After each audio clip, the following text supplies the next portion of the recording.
ಒಂದು ಊರಿನಲ್ಲಿ ಅಮಿತ್ ಮತ್ತು ರೇಖಾ ಅನ್ನುವ ಇಬ್ಬರು ಗಂಡ ಹೆಂಡತಿಯರಿದ್ದರು. ಅವರಿಗೆ ಇಬ್ಬರು ಮಕ್ಕಳಿದ್ದರು, ಸೋನಾ ಮತ್ತು ರಾಕೇಶ್. ಹೀಗೆ ಒಂದು ದಿನ ಅಮಿತ್ನ ತಾಯಿ ಅವನಿಗೆ ಕರೆ ಮಾಡುತ್ತಾರೆ. ನಂತರ ಮಗನ ಜೊತೆ ಮಾತನಾಡುತ್ತಾರೆ.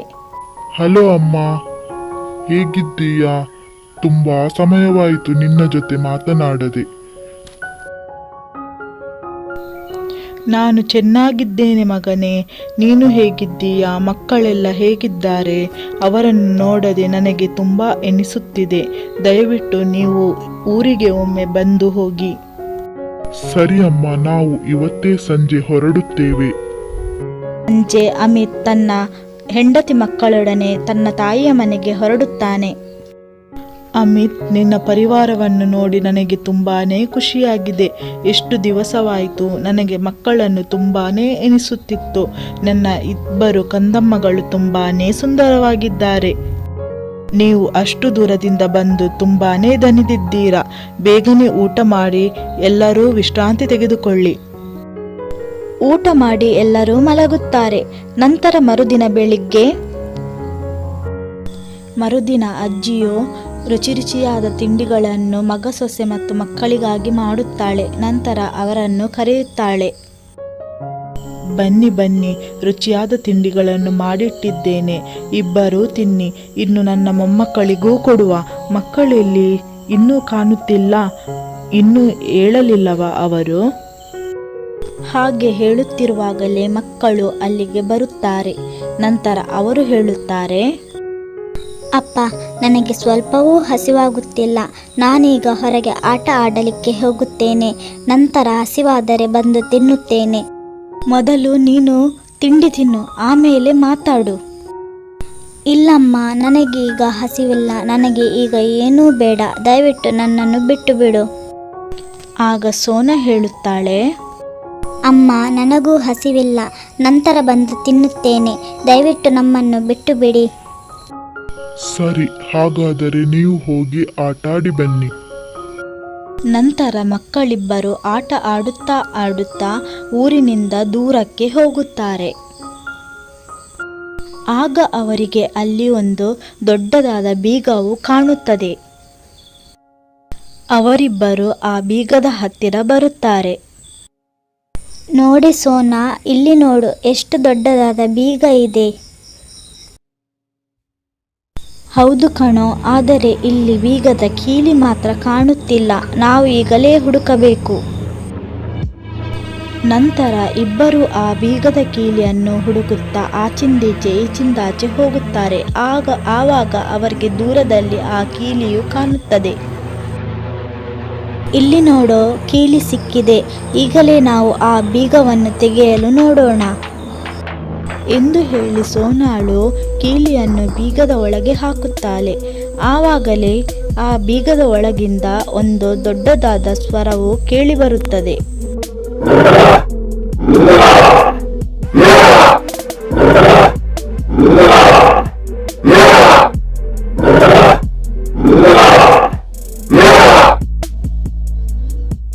ಅವರಿಬ್ಬರಿಗೂ ಏನೂ ಅರ್ಥವಾಗುವುದಿಲ್ಲ.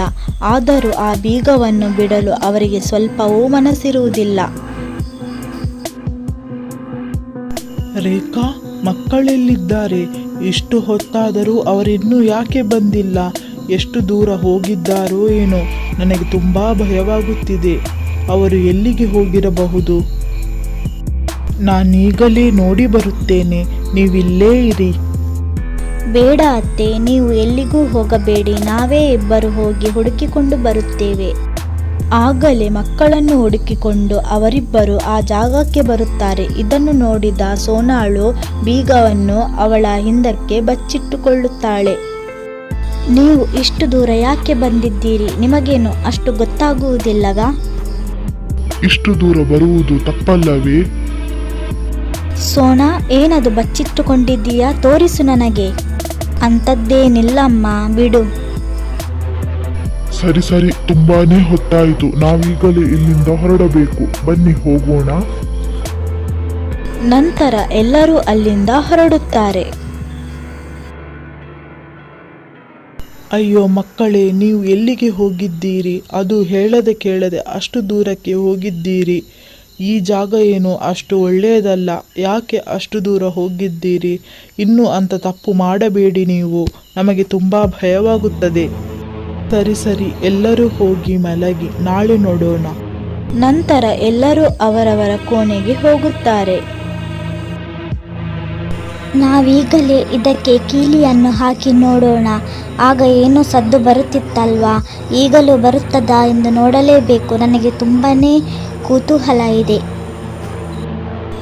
ಎಂದು ರಾಕೇಶನು ಹೇಳಿದನು. ಅದಕ್ಕೆ ಅವರಿಬ್ಬರು ಆ ಬೀಗದ ಕೀಲಿಯನ್ನು ಹಾಕಿ ಬೀಗವನ್ನು ತೆಗೆಯುತ್ತಾರೆ.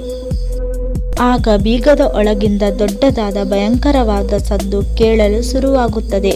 ಇವರಿಗೆ ತುಂಬಾನೇ ಭಯವಾಗುತ್ತದೆ.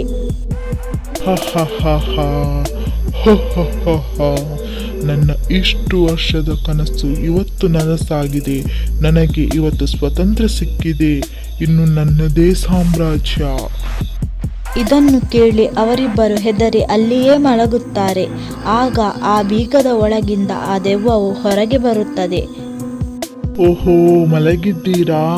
ನನಗೆ ನರಮಾಂಸ ತಿನ್ನದೆ ತುಂಬಾನೇ ದಿವಸವಾಯಿತು. ನಾನು ಇವತ್ತೇ ನಿಮ್ಮೆಲ್ಲರನ್ನು ತಿಂದು ಮುಗಿಸುತ್ತೇನೆ. ನನಗೆ ರಕ್ತದ ರುಚಿ ನೋಡಲು ತುಂಬ ಆಸೆಯಾಗುತ್ತಿದೆ. ಆದರೆ ಏನು ಮಾಡುವುದು? ನಾನು ಮಲಗಿದವರನ್ನು ತಿನ್ನುವುದಿಲ್ಲ ಅಲ್ಲವೇ? ಅದರಿಂದಾಗಿ ನಾನು ಇವತ್ತು ನಿಮ್ಮನ್ನು ತಿನ್ನುವುದಿಲ್ಲ. ನಾಳೆ ಎದ್ದಾಗ ತಿನ್ನುತ್ತೇನೆ. ಈಗ ಹೊರಗಡೆ ಹೋಗಿ ನನ್ನ ಶಿಕಾರಿಯನ್ನು ಹುಡುಕಲು ಶುರು ಮಾಡುತ್ತೇನೆ. ಯಾರಾದರೂ ದಾರಿಯಲ್ಲಿ ನನಗೆ ಸಿಗಬಹುದು. ಇವತ್ತು ನೀವು ಆರಾಮವಾಗಿ ಮಲಗಿ. ನಿಮ್ಮ ಮರಣವು ನಾಳೆ ಖಂಡಿತ ಸಂಭವಿಸುತ್ತದೆ ಎಂದು ಹೇಳಿ ಆ ದೆವ್ವವು ಊರಿನ ಹೊರಗೆ ಶಿಕಾರಿಯನ್ನು ಹುಡುಕಿಕೊಂಡು ಹೋಗುತ್ತದೆ. ಆಗ ಅವಳಿಗೆ ಒಬ್ಬ ರೈತನು ಹೊಲಕ್ಕೆ ಹೋಗುವುದು ಕಾಣುತ್ತದೆ. ನಂತರ ಅವಳು ಅವನ ಎದುರುಗಡೆ ಹೋಗಿ ನಿಲ್ಲುತ್ತಾಳೆ. ನನಗೊಂದು ಶಿಕಾರಿ ಸಿಕ್ಕಿತು. ಅಯ್ಯೋ, ನನ್ನನ್ನು ಬಿಟ್ಟು ಬಿಡು. ನನ್ನನ್ನು ಹೋಗಲು ಬಿಡು. ನಾನೇನು ತಪ್ಪು ಮಾಡಿಲ್ಲ. ದಯವಿಟ್ಟು ನನ್ನನ್ನು ಬಿಟ್ಟು ಬಿಡು.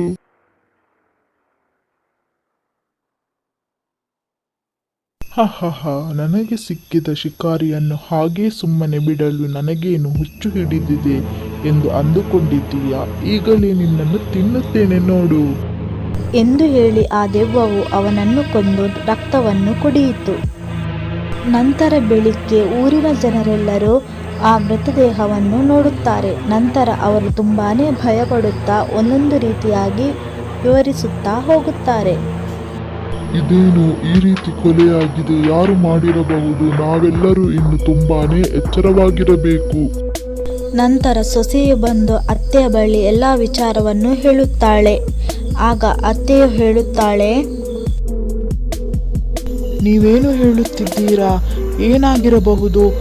ಎಲ್ಲಿಯಾದರೂ ಕಾಡಿನ ಪ್ರಾಣಿಗಳು ಆತನನ್ನು ತಿಂದಿರಬಹುದೇ? ನಾವೆಲ್ಲರೂ ಇನ್ನು ಮುಂದೆ ತುಂಬಾನೇ ಹುಷಾರಾಗಿರಬೇಕು. ಮಕ್ಕಳನ್ನು ತುಂಬಾನೇ ಜಾಗ್ರತೆ ವಹಿಸಬೇಕು. ಅವರನ್ನು ಹೊರಗೆ ಹೋಗಲು ಬಿಡಬೇಡಿ. ಏನು ಬೇಕಾದರೂ ಆಗಬಹುದು. ಆಗ ಅಮಿತ್ ಹೇಳುತ್ತಾನೆ, ಹೌದು ಅಮ್ಮ, ನನಗೂ ಅನಿಸುತ್ತಿದೆ. ಕಾಡಿನ ಪ್ರಾಣಿ ಏನಾದರೂ ತಿಂದಿರಬಹುದು. ನಾವು ಮಕ್ಕಳನ್ನು ಜಾಗ್ರತೆಯಿಂದ ನೋಡಬೇಕು. ಇವರ ಮಾತುಗಳನ್ನೆಲ್ಲ ಮಕ್ಕಳು ಕೋಣೆಯಿಂದ ಕೇಳುತ್ತಾ ಇರುತ್ತಾರೆ. ಅವರಿಗೆ ತುಂಬಾನೇ ಭಯವಾಗುತ್ತದೆ. ನಂತರ ಅವರಿಬ್ಬರು ಹೊರಗಡೆ ಬರುತ್ತಾರೆ. ಮಕ್ಕಳು ಅವರ ಜೊತೆ ಕೇಳುತ್ತಾರೆ. ಆಗ ತಾಯಿ ಹೇಳುತ್ತಾಳೆ, ಮಕ್ಕಳೇ, ನೀವು ಕಾಡಿನಿಂದ ದೂರಕ್ಕೆ ಹೋಗಬೇಡಿ. ಈಗ ಮನುಷ್ಯರನ್ನು ಕಾಡ ಪ್ರಾಣಿಗಳು ತಿನ್ನುತ್ತಿವೆ. ತುಂಬಾನೇ ಹೆಚ್ಚಾಗಿದೆ ಕಾಡು ಪ್ರಾಣಿಗಳು. ದಯವಿಟ್ಟು ಆಚೆ ಎಲ್ಲ ಆಟ ಆಡಲಿಕ್ಕೆ ಹೋಗಬೇಡಿ. ಇಲ್ಲಮ್ಮ, ಇನ್ನು ಮುಂದೆ ಕಾಡಿನ ಕಡೆ ಹೋಗುವುದಿಲ್ಲ. ಇಲ್ಲೇ ಆಟಾಡಿಕೊಳ್ಳುತ್ತೇವೆ ಮನೆಯ ಒಳಗಡೆನೆ. ಇದನ್ನು ಕೇಳಿ ಎಲ್ಲರಿಗೂ ತುಂಬಾನೇ ಖುಷಿಯಾಗುತ್ತದೆ.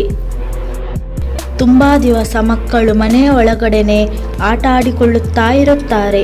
ಹೀಗೆ ಒಂದು ದಿನ ಅಜ್ಜಿಯು ಬಂದು ಅವರ ಬಳಿ ಹೇಳುತ್ತಾಳೆ, ಮಕ್ಕಳೇ, ಪಕ್ಕದ ಊರಿನಲ್ಲಿ ನಮ್ಮ ಸಂಬಂಧಿಕರ ಮನೆಯಲ್ಲಿ ನಾಮಕರಣ ಇದೆ.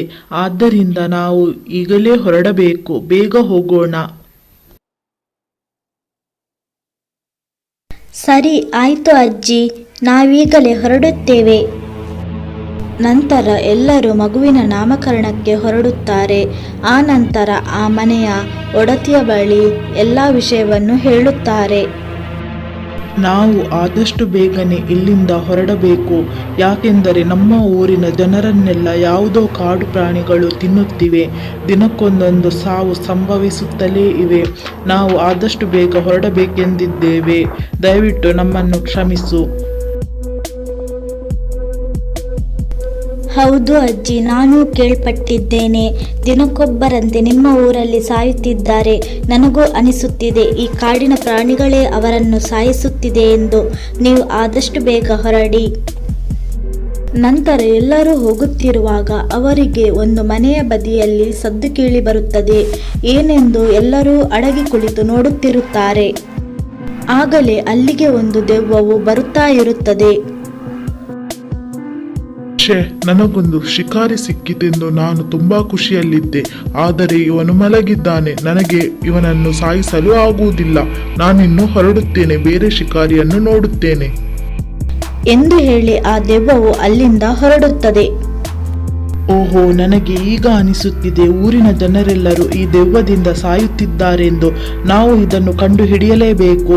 ಅದರ ಹಿಂದೆನೇ ಹೋಗಿ ನೋಡೋಣ ಬನ್ನಿ. ಇತ್ತ ಕಡೆ ಒಬ್ಬ ರೈತನು ಆ ದಾರಿಯಲ್ಲಿ ಬರುತ್ತಾ ಇರುತ್ತಾನೆ. ಅವನಿಗೆ ಆ ದೆವ್ವವು ಎದುರಾಗುತ್ತದೆ. ನಂದು ಅವನ ರಕ್ತವನ್ನೆಲ್ಲ ಕುಡಿಯುತ್ತದೆ. ಅವನು ಅಲ್ಲೇ ಸತ್ತು ಬೀಳುತ್ತಾನೆ. ನಂತರ ಅದು ಹಿಂದಿರುಗಿ ಹೋಗುತ್ತಾ ಇರುತ್ತದೆ. ಆಗ ಆ ದೆವ್ವಕ್ಕೆ ಇವರೆಲ್ಲ ಕಾಣಸಿಗುತ್ತಾರೆ. ಆಗ ಆ ದೆವ್ವವು ಹೇಳುತ್ತದೆ, ಓಹೋ, ನೀವೆಲ್ಲರೂ ಇವತ್ತು ಒಟ್ಟಿಗೆ ಬಂದಿದ್ದೀರಾ? ನಿಮ್ಮ ಮಕ್ಕಳಿಂದಾಗಿ ನನಗೆ ಬಿಡುಗಡೆಯಾಗಿದೆ. ಈಗ ನಿಮ್ಮೆಲ್ಲರನ್ನೂ ನಾನು ಸಾಯಿಸುತ್ತೇನೆ. ಇಷ್ಟು ವರ್ಷ ನನ್ನ ಜೀವವು ಆ ಬೀಗದ ಒಳಗನೇ ಇತ್ತು. ಆದರೆ ನಿಮ್ಮ ಮಕ್ಕಳು ಆ ಬೀಗವನ್ನು ಒಡೆದು ನನ್ನನ್ನು ಬಿಡುಗಡೆಗೊಳಿಸಿದ್ದಾರೆ ಎಂದು ಹೇಳಿ ಆ ದೆವ್ವವು ರೇಖಾಳ ಕುತ್ತಿಗೆಯನ್ನು ಹಿಡಿದು ಅವಳನ್ನು ಸಾಯಿಸಲು ನೋಡುತ್ತದೆ. ಆಗ ರೇಖಾಳು ತುಂಬಾನೇ ಭಯಭೀತಳಾಗುತ್ತಾಳೆ. ಆಗ ದೆವ್ವವು ಹೇಳುತ್ತದೆ, ನೋಡುತ್ತಾ ಇರಿ, ನಿಮ್ಮ ಮನೆಯಿಂದ ಒಬ್ಬೊಬ್ಬರನ್ನೇ ನಾನು ಸಾಯಿಸಿ ಬಿಡುತ್ತೇನೆ. ಅಯ್ಯೋ, ಬೇಡ ಬೇಡ, ನನ್ನ ಸೊಸೆಗೆ ನೀನೇನು ಮಾಡಬೇಡ. ಅವಳೇನು ತಪ್ಪು ಮಾಡಿಲ್ಲ. ನಿಜವಾಗಿ ಹೇಳಬೇಕಾದರೆ ನಮ್ಮ ಮನೆಯವರಿಂದ ನಿನಗೆ ಒಳ್ಳೆಯದೇ ಆಗಿದೆ ಅಲ್ವಾ? ಅವರು ಎಷ್ಟು ಬೇಡಿಕೊಂಡರೂ ಆ ದೆವ್ವವು ಕೇಳುವುದೇ ಇಲ್ಲ. ಆಗ ಅಜ್ಜಿಯು ಒಂದು ಉಪಾಯ ಮಾಡುತ್ತಾಳೆ. ಮಕ್ಕಳೇ, ಆ ಬೀಗದ ಕೈ ಎಲ್ಲಿದೆ? ನೀವೇ ಹಿಡಿದುಕೊಳ್ಳಿ. ಈಗ ಇಲ್ಲದಿದ್ದರೆ ನಾವೆಲ್ಲರೂ ಸಾಯುತ್ತೇವೆ. ಅಜ್ಜಿ, ಇಲ್ಲಿದೆ ನೋಡು ಆ ಬೀಗ, ತೆಗೆದುಕೋ. ಅಮಿತ್, ನೀನು ಈಗಲೇ ಹೋಗಿ ಗಂಗಾಜಲ ಮತ್ತು ಒಂದು ಸುತ್ತಿಗೆಯನ್ನು ತೆಗೆದುಕೊಂಡು ಬಾ. ಆ ಸುತ್ತಿಗೆಯಿಂದ ಆ ಬೀಗವನ್ನು ಹೊಡೆಯೋಣ ಮತ್ತು ಗಂಗಾಜಲವನ್ನು ಹಾಕೋಣ. ಇದರಿಂದ ಆ ದೆವ್ವವು ಸಾಯುತ್ತದೆ. ನಂತರ ಆ ಅಜ್ಜಿಯು ಆ ದೆವ್ವದ ಬಳಿ ಮಾತನಾಡುತ್ತಾ ಅದರ ಗಮನವನ್ನು ಬೇರೆ ಕಡೆ ಹರಿಸುತ್ತಾಳೆ.